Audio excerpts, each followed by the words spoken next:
They could have done this anywhere. They had a lot of choices. They could have chosen any town for this game-changing announcement. They chose Toledo. Toledo Mayor Wade Kapsakavish today as General Motors announces a $750 million investment in Toledo Propulsions Systems plant. The company announced this afternoon the workforce will not only continue to build 8, 9, 10-speed transmissions, but also a platform. We've got team coverage for you tonight on this historic announcement. Begin with Jeff Smith, who is live outside the plant with what we know about the transition. Jeff? Well, Dan, we heard it again and again today, and that was the commitment from this GM to these families, to these workers, to this city.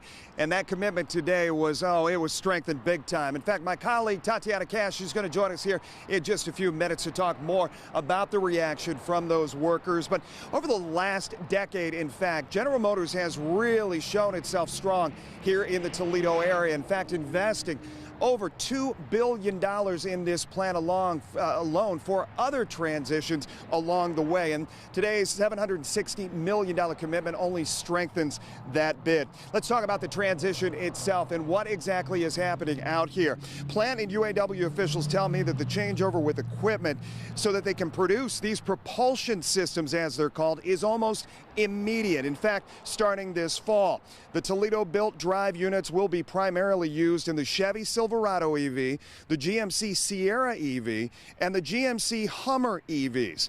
Toledo Propulsion Systems is GM's first U.S. propulsion-related manufacturing facility to be transformed for EV-related production. And today brought some certainty to what was an uncertain future.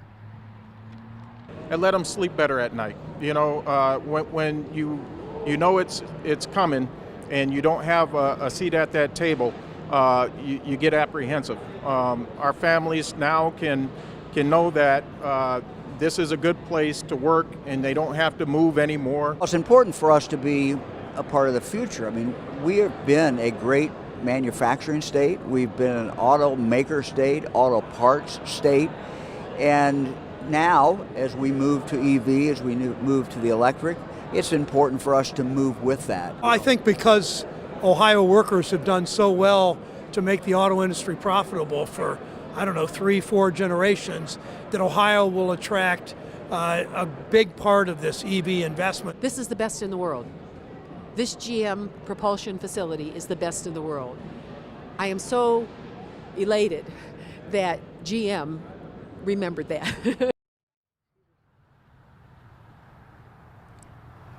She shares the sentiments of so many that were out here earlier today, and UAW officials tell me that they hope to start turning out this new product possibly by late 2023 or early 2024. We'll keep you posted on that. I want to bring in my colleague Tatiana Cash, who's joining us out here live now, and we talked about that commitment to the workers today. And Jeff, the commitment created a sigh of relief to a lot of the workers because they weren't sure. UAW actually wasn't even sure what was going to happen for them. So for some time there was a lot of uneasiness. Will I still have a job? Will I have to move? What's going to happen? But today, thanks to that that answer this afternoon, they got what they needed.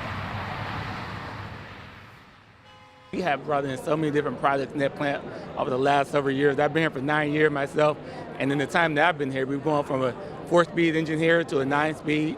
We still have our 6-speed. We just launched the 8-speed when I first got here, 9 years ago, and now we're already adding the 10-speed, and now we're going to the next thing. So, Jeff, a sigh of relief for a lot of the workers. It was good news today. Absolutely. One of the other things we talked to them about was this potential learning curve of bringing in a new system, a new platform. But you talked to the UAW, you talked to the union leadership, you talked to the plant management out here, and they said if anybody is ready for it, it's this workforce out here. We'll have much more coming up at the bottom of the hour. For now, reporting live, Tatiana Cash. And Jeff Smith, back to you. Well done, guys. Okay, thank you.